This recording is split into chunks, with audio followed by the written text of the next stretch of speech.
Hi students, welcome back to my channel MD Happy. ಆತ್ಮೀಯ second PUC ವಿದ್ಯಾರ್ಥಿಗಳಿಗೆ ಈ ಒಂದು ವಿಡಿಯೋದಲ್ಲಿ ನಿಮಗೆ second PUC sociology first chapter question and answers 2026 ಅಂದರೆ ಇಲ್ಲಿ ನಿಮಗೆ ಕಂಪ್ಲೀಟಾಗಿ ಈ ಒಂದು 1ನೇ ಚಾಪ್ಟರ್ ಆಗಿರುವಂಥ ಭಾರತೀಯ ಸಮಾಜದ ನಿರ್ಮಾಣ ಮತ್ತು ಜನಸಂಖ್ಯಾಶಾಸ್ತ್ರ ಈ ಒಂದು ಅಧ್ಯಾಯದ ನಿಮಗೆ ಎಲ್ಲ ಈ ಒಂದು ಅಂಕದ ಪ್ರಶ್ನೆಗಳು ಎಲ್ಲಿ ಒಂದು ಅಂಕದಲ್ಲಿ ಬರುವಂತಹ MCQ ಆಗಿರ್ಬೋದು, ಹೊಂದಿಸಿ ಬರೆ ಆಗಿರ್ಬೋದು ಅಥವಾ ಬೆಟ್ಟ ಸ್ಥಳ ಆಗಿರ್ಬೋದು, ಅದರ ಜೊತೆಗೆ 2 ಅಂಕದ ಮತ್ತು 5 ಅಂಕದ ಮತ್ತು 10 ಅಂಕದ ಈ ಎಲ್ಲ ಪ್ರಶ್ನೆಗಳನ್ನು ಕಂಪ್ಲೀಟ್ ಚಾಪ್ಟರ್ ವೈಸ್ ಬರುವಂತಹ ಪ್ರಶ್ನೆ ಮತ್ತು ಉತ್ತರಗಳನ್ನು ಈ ಒಂದು ವಿಡಿಯೋದಲ್ಲಿ ತೆಗೆದುಕೊಂಡು ಬಂದಿದ್ದೀನಿ. ಅತಿ ಹೆಚ್ಚು ನಿಮ್ಮ ಸ್ನೇಹಿತರಿಗೆ ವಿಡಿಯೋಗಳನ್ನು ಶೇರ್ ಮಾಡಿ ಅಂತ ಹೇಳ್ತಾ, ನಮ್ಮ ಚಾನಲ್ಗೆ ಇನ್ನೂ ಯಾರು ಸಬ್ಸ್ಕ್ರೈಬ್ ಆಗಿಲ್ಲ ದಯವಿಟ್ಟು ನಮ್ಮ ಚಾನಲ್ ಸಬ್ಸ್ಕ್ರೈಬ್ ಮಾಡ್ಕೊಳ್ಳಿ ಅಂತ ನಿಮ್ಮಲ್ಲಿ ಒಂದು ರಿಕ್ವೆಸ್ಟ್ ಮಾಡ್ತಾ ಬನ್ನಿ ವಿಡಿಯೋದ ಕಡೆ ಹೋಗೋಣ. ಭಾರತೀಯ ಸಮಾಜದ ನಿರ್ಮಾಣ ಮತ್ತು ಜನಸಂಖ್ಯಾಶಾಸ್ತ್ರದ ಈ ಒಂದು ಭಾರತೀಯ ಸಮಾಜದ ನಿರ್ಮಾಣ ಅಥವಾ ರಚನೆ ಈ ಒಂದು ಅಧ್ಯಾಯದ ಮೇಲೆ ನಿಮಗೆ ಮೊದಲು ಬರುವಂಥದ್ದು 1 ಅಂಕದ ಪ್ರಶ್ನೆಗಳು. ಸೊ ಇಲ್ಲೆಲ್ಲ ಇದೆ ನೋಡಿ. ಡೆಮೋಗ್ರಫಿ ಎಂಬ ಪದವು ಹೇಗೆ ಉತ್ಪತ್ತಿಯಾಗಿದೆ ಎಂಬ ಒಂದು ಪ್ರಾರಂಭದಲ್ಲಿ ನಾವು ಹೇಳ್ತಾ ಹೋಗ್ತೀವಿ. ಡೆಮೋಗ್ರಫಿ ಎಂಬ ಪದವು ಡೆಮೋಸ್ ಮತ್ತು ಗ್ರಾಫಿನ್ ಎಂಬ ಗ್ರೀಕ್ ಪದಗಳಿಂದ ಉತ್ಪತ್ತಿಗೊಂಡಿದೆ. ಡೆಮೋಗ್ರಫಿ ಅಥವಾ ಜನಸಂಖ್ಯಾಶಾಸ್ತ್ರ ಎಂದರೇನು? ಜನಸಂಖ್ಯೆಯ ಕುರಿತು ಕ್ರಮಬದ್ಧವಾದ ಅಥವಾ ವೈಜ್ಞಾನಿಕ ಅಧ್ಯಯನವನ್ನು ಡೆಮೋಗ್ರಫಿ ಅಥವಾ ಜನಸಂಖ್ಯಾಶಾಸ್ತ್ರ ಎನ್ನುವರು. ಇನ್ನು 3ನೇ ಪ್ರಶ್ನೆ, ಜನಸಂಖ್ಯಾಶಾಸ್ತ್ರದ ಒಂದು ಪ್ರಕಾರವನ್ನು ತಿಳಿಸಿ. ಔಪಚಾರಿಕ ಜನಸಂಖ್ಯಾಶಾಸ್ತ್ರ ಅಥವಾ ಸಾಮಾಜಿಕ ಜನಸಂಖ್ಯಾಶಾಸ್ತ್ರ ಅಂತ ಹೇಳ್ತೀವಿ. ಯಾವುದಾದ್ರೂ ಒಂದನ್ನು ನೀವು ಬರೀರಿ. ಭಾರತ ಜನಸಂಖ್ಯಾಶಾಸ್ತ್ರೀಯ ಚಿತ್ರಣದ ಯಾವುದಾದರೊಂದು ಲಕ್ಷಣವನ್ನು ತಿಳಿಸಿ ಅಂತ 4ನೇ ಪ್ರಶ್ನೆ ಇದೆ. ಸೊ ಅಲ್ಲಿ ಯಾವುದಾದ್ರೊಂದು ಲಕ್ಷಣಕ್ಕೆ ನಾನು 6 ಲಕ್ಷಣವನ್ನು ಇಲ್ಲಿ ಕೊಟ್ಟಿದ್ದೀನಿ. ಭಾರತೀಯ ಜನಸಂಖ್ಯೆಯ ಗಾತ್ರ ಮತ್ತು ಬೆಳವಣಿಗೆ, ವಯೋರಚನೆ, ಭಾರತದಲ್ಲಿ ಇಳಿಮುಖವಾಗುತ್ತಿರುವ ಲಿಂಗಾನುಪಾತ, ಜನಸಂಖ್ಯಾ ದರದಲ್ಲಿ ಏರಿಕೆ ಮತ್ತು ಮರಣದಲ್ಲಿರಲಿ ಇಳಿಕೆ, ಭಾರತದಲ್ಲಿ ಹೆಚ್ಚುತ್ತಿರುವ ಸಾಕ್ಷರತೆಯ ಪ್ರಮಾಣ, ಹೆಚ್ಚುತ್ತಿರುವ ಗ್ರಾಮೀಣ ನಗರ ವ್ಯತ್ಯಾಸಗಳು. ಸೊ ಹಾಗಾಗಿ ಒಟ್ಟು ಯಾವುದಾದ್ರೂ ಒಂದನ್ನು ನೀವು ಇಲ್ಲಿ ಬರಿತಾ ಹೋಗಿ. ಇನ್ನು ನೇರವಾಗಿ 5ನೇ ಪ್ರಶ್ನೆ, 2011ರ ಜನಗಣತಿಯ ದಾಖಲಾದ ಲಿಂಗಾನುಪಾತ ಪ್ರಮಾಣವನ್ನು ತಿಳಿಸಿ ಅಂತ ಕ್ವಶನನ್ನು ಕೇಳಿದ್ದಾರೆ. ಇಲ್ಲಿ ನೋಡಿ, 1000 ಪುರುಷರಿಗೆ 940 ಸ್ತ್ರೀಯರು, ಇದು ಸರಿಯಾದ ಉತ್ತರ ಅಂತ ಹೇಳ್ತೀವಿ. ಇನ್ನು 6ನೇ ಪ್ರಶ್ನೆ, UNPF ಅನ್ನು ವಿಸ್ತರಿಸಿ. ಯುನೈಟೆಡ್ ನೇಷನ್ಸ್ ಪಾಪ್ಯುಲೇಷನ್ ಫಂಡ್ ಅಂತ ಇದರ ಉತ್ತರ ಆಗ್ತದೆ. 7ನೇ ಪ್ರಶ್ನೆ, ಭಾರತ ಸರ್ಕಾರ ಕರ್ನಾಟಕದ ಯಾವ ಜಿಲ್ಲೆಯನ್ನು ಬೇಟಿ ಪಡಾವೋ ಬೇಟಿ ಬಚಾವೋ ಕಾರ್ಯಕ್ರಮಕ್ಕೆ ಆಯ್ಕೆ ಮಾಡಿಕೊಂಡಿದೆ? ಉತ್ತರ ವಿಜಯಪುರ, ನಾವು ಬಿಜಾಪುರ ಅಂತ ಕರಿತೀವಲ್ಲ.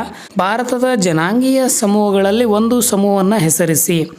ಇಲ್ಲಿ ಭಾಳಷ್ಟು ಸಮೂಹಗಳಿದೆ, ಯಾವುದಾದ್ರೂ ಒಂದನ್ನು ಹೆಸರಿಸಿ. ಅದರಾಗ ನಿಗ್ರೋಟುಗಳು, ಮಂಗೋಲಾಯ್ಡ್, ಪಶ್ಚಿಮ ಬಾಕ್ರೀಸೆಪಾಲರು ಅಥವಾ ಪೊಟ್ರೋ ಆಸ್ಟ್ರಲಾಯ್ಡ್, ಮೆಡಿಟೇರಿಯನ್ ನಾರ್ಡಿಕರು, ಇದರಲ್ಲಿ ಯಾವುದಾದ್ರೂ ಒಂದನ್ನು ನೀವು ಅಲ್ಲಿ ಬರಿತಾ ಹೋಗಿ ಅಂತ ಹೇಳ್ತೀನಿ.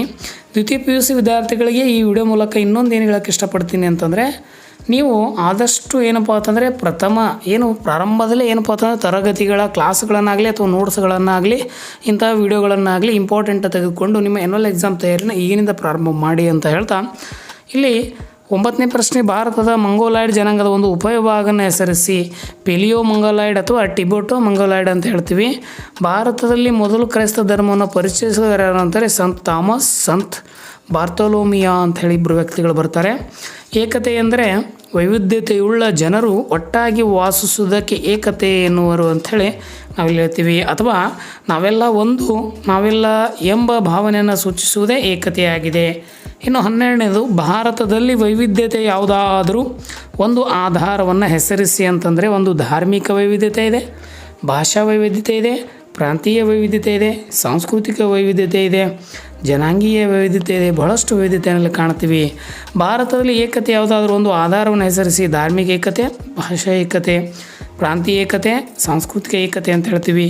ರಾಷ್ಟ್ರೀಯ ಭಾವೈಕ್ಯತೆ ಎಂದರೇನು? ಒಂದು ಸಾಮಾನ್ಯ ಅನ್ಯೋನ್ಯತೆಯೊಂದಿಗೆ ದೇಶದ ಸಮಸ್ತ ಜನತೆ ಒಂದು ಗೂಡುವುದನ್ನು ರಾಷ್ಟ್ರೀಯ ಭಾವೈಕ್ಯತೆ ಎನ್ನುವರು.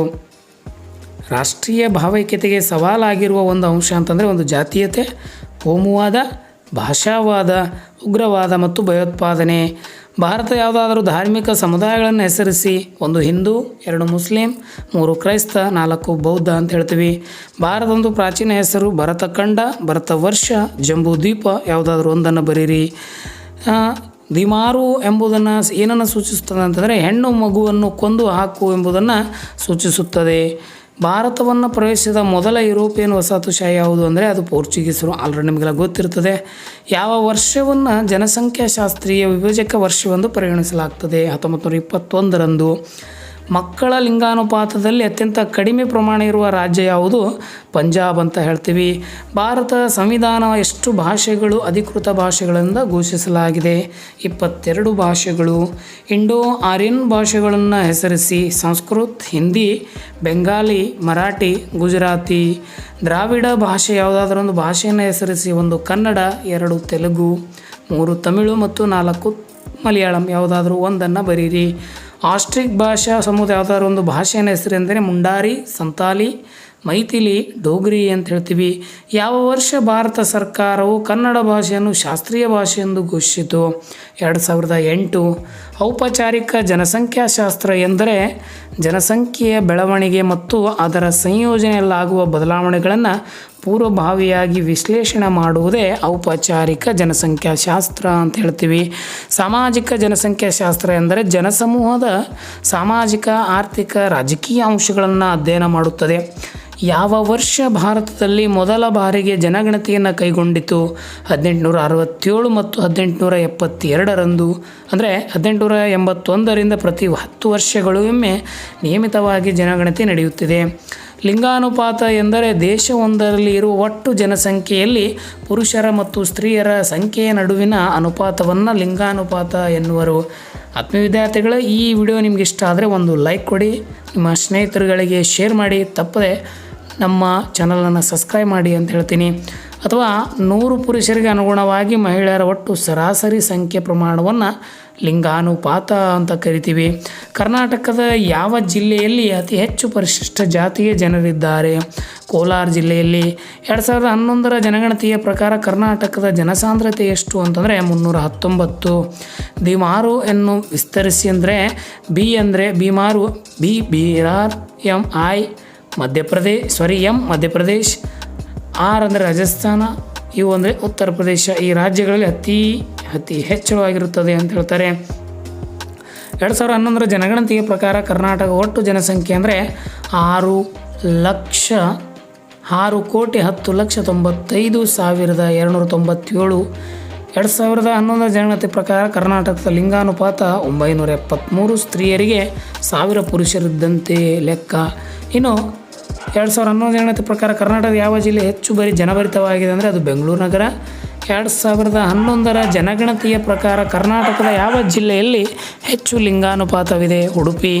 2011ರ ಜನಗಣತಿ ಪ್ರಕಾರ ಕರ್ನಾಟಕದ ಯಾವ ಜಿಲ್ಲೆಯಲ್ಲಿ ಕಡಿಮೆ ಲಿಂಗಾನುಪಾತ? ಬೆಂಗಳೂರು. ಕರ್ನಾಟಕದ ಯಾವ ಜಿಲ್ಲೆಯಲ್ಲಿ 2011ರ ಜನಗಣತಿ ಪ್ರಕಾರ ಹೆಚ್ಚು ಸಾಕ್ಷರತೆ ಇದೆ? ದಕ್ಷಿಣ ಕನ್ನಡ. ಕರ್ನಾಟಕದ ಯಾವ ಜಿಲ್ಲೆಯ 2011ರ ಜನಗಣತಿ ಪ್ರಕಾರ ಕಡಿಮೆ ಸಾಕ್ಷರತೆ? ಯಾದಗಿರಿ ಜಿಲ್ಲೆ. 2011ರ ಜನಗಣತಿ ಪ್ರಕಾರ ಕರ್ನಾಟಕದ ಯಾವ ಜಿಲ್ಲೆ ಕಡಿಮೆ ಜನಸಾಂದ್ರತೆ? ಕೊಡಗು ಜಿಲ್ಲೆ. 1 ಕೊಡಗು 2 ಚದರ ಕಿಲೋಮೀಟರ್ ಅಂದರೆ ಉತ್ತರ ಕನ್ನಡ. ಈ ರೀತಿ ಏನಪ್ಪ ಅಂತಂದರೆ ಅಲ್ಲಿ ಹಂಚಿಕೆಯಾಗಿದೆ. ಭಾರತದ ಅತ್ಯಂತ ಪ್ರಾಚೀನ ನಾಗರಿಕತೆ ಯಾವುದು ಅಂದರೆ ಸಿಂಧೂ ಕೊಳ್ಳದ ನಾಗರಿಕತೆ. ಯಾವ ಜಿಲ್ಲೆಯಲ್ಲಿ ಪರಿಶಿಷ್ಟ ಪಂಗಡಗಳ ಜನಸಂಖ್ಯೆ ಹೆಚ್ಚಿದೆ ಅಂದರೆ ರಾಯಚೂರು.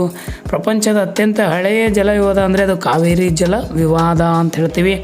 ಸೊ ಆತ್ಮೀಯ ಇಲ್ಲಿವರೆಗೆ ನಾನು ನಿಮಗೆ MCQ, ಬಿಟ್ಟ ಸ್ಥಳ, ಹೊಂದಿಸಿ ಬರೆ ಎಲ್ಲ 1 ಅಂಕದ ಪ್ರಶ್ನೆಗಳನ್ನು ವಿವರಣೆಯನ್ನು ಕೊಟ್ಟಿದ್ದೀನಿ. ಇನ್ನು ಮುಂದೆ ನಿಮಗೆ ನಾನಿಲ್ಲಿ ವಿವರಣೆಯನ್ನು ಕೊಡೋಕ್ಕೋಗಲ್ಲ, ನೇರವಾಗಿ ನೀವು ವಿಡಿಯೋವನ್ನು ಗಮನಿಸಿ. ನಿಮಗೆ ಇಲ್ಲಿ 2 ಅಂಕದ ಪ್ರಶ್ನೆಗಳಿದ್ದಾವೆ, 5 ಅಂಕದ ಪ್ರಶ್ನೆಗಳಿದ್ದಾವೆ ಮತ್ತು 10 ಅಂಕದ ಪ್ರಶ್ನೆಗಳಿದ್ದಾವೆ. ವಿಡಿಯೋವನ್ನು ಕೊನೆ ತನಕ ನೋಡಿ ಮತ್ತು 1ನೇ ಚಾಪ್ಟರ್ಗೆ ಸಂಬಂಧಪಟ್ಟಂಥ ಆನ್ಸರ್ ಮತ್ತು ಕ್ವಶನ್ಗಳನ್ನು ಗಮನಿಸ್ತಾ ಹೋಗಿ ಅಂತ ಹೇಳ್ತೀನಿ.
ಆತ್ಮೀಯ ವಿದ್ಯಾರ್ಥಿಗಳೇ, ಈ ವಿಡಿಯೋ ಹೇಗೆ ಅನಿಸ್ತು ಅಂತೇಳಿ ಕಮೆಂಟ್ ಮೂಲಕ ತಿಳಿಸಿ ಅಂತ ಹೇಳ್ತಾ ಆ ವಿಡಿಯೋವನ್ನು ಇಲ್ಲಿಯೇ ಕೊನೆಗೊಳಿಸ್ತೀವಿ. ಧನ್ಯವಾದಗಳು.